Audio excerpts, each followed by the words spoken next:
अबू अल नसर अल सयाद नामी एक शख्स अपनी बीवी और बच्चे के साथ गुर्बत व अफलास की ज़िंदगी बसर कर रहा था।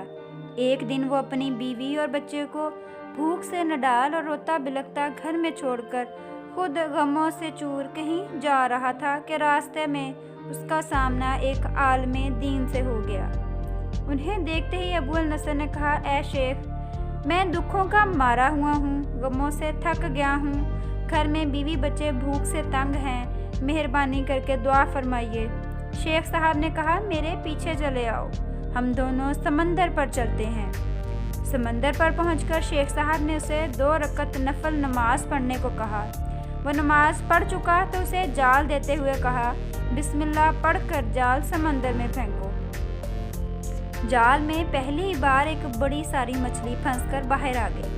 शेख साहब ने अबू अल नसर से कहा, इस मछली को फ़रोख्त करो और हासिल होने वाले पैसों से अपने अहले खाना के लिए खाने पीने का सामान खरीद लेना। अबू अल नसर ने शहर जाकर मछली फ़रोख्त की तो इससे हासिल होने वाले पैसों से 2 पराठे खरीद लिए और सीधा शेख साहब के पास गया। उनसे कहा, हज़रत, इन पराठों से कुछ कबूल फरमाइए। शेख साहब ने कहा, अगर तुमने अपने खाने के लिए जाल फेंका होता तो किसी भी मछली ने नहीं आना था।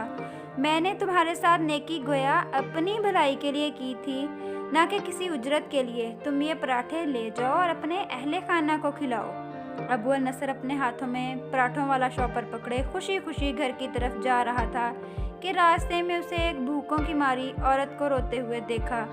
उसने अपने आप से कहा, इस औरत, इसके बच्चों में और मेरी बीवी और बच्चों में क्या फ़र्क है? मामला तो एक जैसा है, वो भी भूखे हैं और ये भी भूखे। पराठे किसको देने चाहिए? औरत की आंखों की तरफ देखा तो उसके बहते हुए आंसू न देख सका और अपना सर झुका लिया। पराठे औरत की तरफ बढ़ाते हुए कहा, ये लो।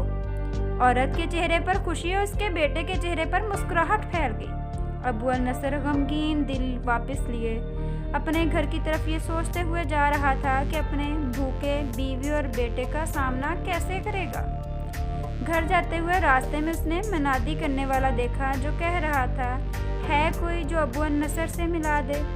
लोगों ने मनादी वाले से कहा, ये देखो, यही है अबू अल नसर। उसने अबू अल नसर से कहा, तेरे बाप ने मेरे पास आज से 20 साल पहले 30,000 दिरहम अमानत रखवाए थे, मगर ये नहीं बताया था कि इन पैसों का क्या करना है। जब से तेरे वालिद फौत हुए हैं मैं ढूंढता रहा तुम्हें, लेकिन कोई मेरी तुमसे मुलाकात करवा दे। ये लो अपने 30,000 दिरहम, ये तेरे बाप का माल है। अबू अल नसर कहता है कि मैं बैठे बैठे अमीर हो गया, मेरे कई घर बने, मेरी तिजारत फैलती ही चली गई। अल्लाह के नाम पर देने में कंजूसी नहीं की थी। एक ही बार में शुक्राने के तौर पर 1000 दिरहम सदका कर दिया करता था। मुझे अपने आप पर रश्क आता था कि मैं कैसे मुफलिस आदमी से फराख दिलो सदका खैरात करने वाला बन गया।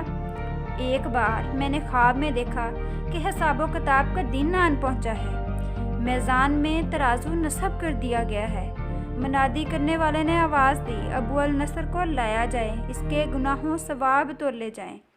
पलड़े में एक तरफ मेरी नेकियां तो दूसरी तरफ मेरे गुनाह रखे गए। गुनाहों का पलड़ा भारी था और नेकियों वाला पलड़ा बहुत ही हल्का। तोलने वाले ने मेरे सदकात खैरात नेकियों के पलड़े में रखे। हर 1000 दिरहम के सदक़े के नीचे नफ्स की शहवत, मेरी खुद नुमाई की ख्वाहिश, रियाकारी का मलमा चढ़ा हुआ था, जिसने उन सदकात और खैरात को रूई से भी हल्का बना दिया था। मेरे गुनाहों का पलड़ा अभी भी भारी था। मैं रो पड़ा, हाय रे, मेरी निजात कैसे होगी। शादी करने वाले ने मेरी बात को सुना तो फिर पूछा, कोई बाकी इसका अमल है तो वो भी ले आओ। मैंने सुना कि फरिश्ता कह रहा है, इसके दिए हुए 2 पराठे हैं जो अभी तक मैज़ान में नहीं रखे गए। जब वो 2 पराठे भी रखे गए तो नेकियों का पलड़ा उठा ज़रूर, मगर ना तो बराबर था और ना ही ज़्यादा। अभी भी नेकियों वाला पलड़ा हल्का ही था। फिर मनादी करने वाले ने पूछा, कोई और इसका अमले खैर है? फरिश्ते ने जवाब दिया, हाँ, अभी इसके कुछ अमाल बाकी हैं। मनादी वाले ने पूछा, वो क्या है? तो उसने कहा, उस औरत के आंसू जिसे इसने अपने 2 पराठे दे दिए थे। औरत के आंसू नेकियों वाले पलड़े में रखे गए, जिनके पहाड़ जैसे वज़न ने नेकियों वाले पलड़े को गुनाहों के पलड़े के बराबर ला खड़ा किया। ابو النصر کہتا ہے پھر میرا دل خوش ہو گیا کہ اب میری شاید نجات ہو ہی جائے گی۔ منادی کرنے والے نے پوچھا کوئی اور عمل ہے اس کا؟ فرشتے نے کہا ہاں، اس بچے کی مسکراہٹ کو بھی پلڑے میں رکھنا باقی ہے جو پراٹھے لیتے ہوئے اس کے چہرے پر آئی تھی۔ مسکراہٹ کیا پلڑے میں رکھی گئی، نیکیوں والا پلڑا بھاری سے بھاری ہوتا چلا گیا۔ منادی کرنے والا بول اٹھا یہ شخص نجات پا گیا۔ ابو النصر کہتا ہے کہ پھر میری نیند سے آنکھ کھل گئی۔ میں نے اپنے آپ سے کہا کہ اگر میں نے اپنے کھانے کے لیے جال پھینکتا تو کسی مچھلی نے جیسے نہیں آنا تھا، اسی طرح اگر اپنے کھانے کے لیے پراٹھے خریدے ہوتے تو آج میری نجات بھی نہیں ہونی تھی۔ بلا شبہ اعمال میں اخلاص ہی اصل ہے۔ اگر آپ کو یہ سٹوری پسند آئے تو ویڈیو کو لائک، چینل کو سبسکرائب کریں، بیل آئیکن کو بھی پریس کر دیں۔